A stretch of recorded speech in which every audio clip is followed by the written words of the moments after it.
ईश्वर प्रदत्त इस प्राकृतिक धरोहर कर्तनिया घाट और सरयू मैया के द्वारा प्रदत्त इस प्राकृतिक धरोहर के लिए भी आप सबको मैं बधाई देता हूं, आपका अभिनंदन करता हूं। और बहनों और भाइयों, इसीलिए आज 2 विधानसभाओं की 70 नई परियोजनाओं को लेकर के हम सब यहां पर उपस्थित हुए हैं। याद करिए, बहराइच जनपद आज से 9 वर्ष पहले ये एस्पिरेशनल जनपद था। एस्पिरेशनल जनपद का मतलब आकांक्षी बनकर के रह गया था, हाथ फैलाने के लिए मजबूर था। लैंड माफिया,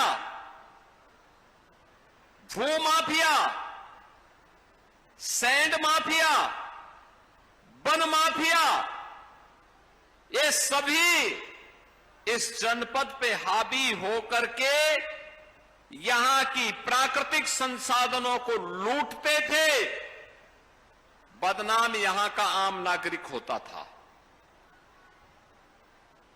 हर प्रकार की अवैध और अनैतिक गतिविधियों का संचालन सत्ता के संरक्षण में रहने वाले वे माफिया करते थे। बदनाम बहराइच जनपद होता था और आर्थिक स्थिति भी खराब होती थी, न केवल यहां के नागरिकों की बल्कि पूरे जनपद की।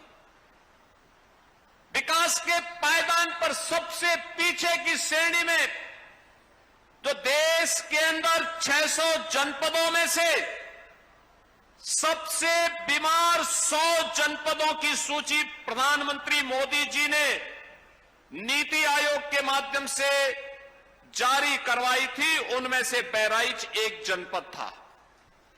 लेकिन बहनों और भाइयों, आज जब बहराइच की इस विकास यात्रा को हम देखते हैं, कोई सोचता था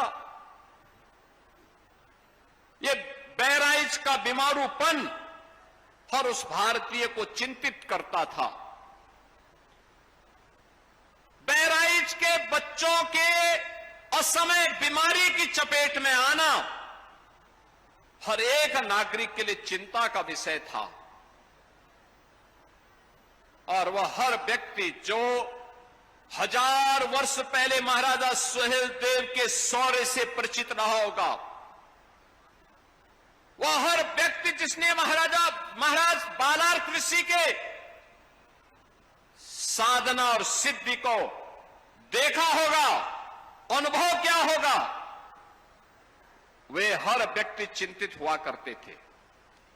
1857 के प्रथम स्वतंत्र समर के अमर बलिदानी महाराजा बलभद्र सिंह चौहलारी के बलिदान को जिसको भी स्मरण होगा, वह हर व्यक्ति चिंतित होता था। चिंतित नहीं होते थे तो ये कांग्रेसी और समाजवादी नहीं होते थे, क्योंकि विकास इनके एजेंडे में कभी नहीं था। इनके लिए एक वंश का विकास, एक परिवार का विकास, इनका स्वयं का विकास हो, यही इनके एजेंडे का हिस्सा था। और यही कारण था इन्होंने बहराइच की ओर ध्यान नहीं दिया और बहराइच की तरह अन्य जनपदों पे ध्यान न देने के कारण धीरे धीरे करके उत्तर प्रदेश के सामने पहचान का संकट खड़ा हो गया। बहनों और भाइयों, आज जब मैं बहराइच को देखता हूं, विकास की परियोजनाएं, कोई सोचता था जिस महाराजा सुहेलदेव को स्वतंत्र भारत में सबसे पहले सम्मान मिलना चाहिए था, कांग्रेस ने नहीं दिया, समाजवादी पार्टी ने नहीं दिया। जिस महाराजा सुहेलदेव के स्मृति में मेले लगने चाहिए थे, कांग्रेस और समाजवादी पार्टी ने मेले नहीं आयोजित किए, बल्कि भारत को रौंदने के लिए, भारत को अपमानित करने के लिए बहराइच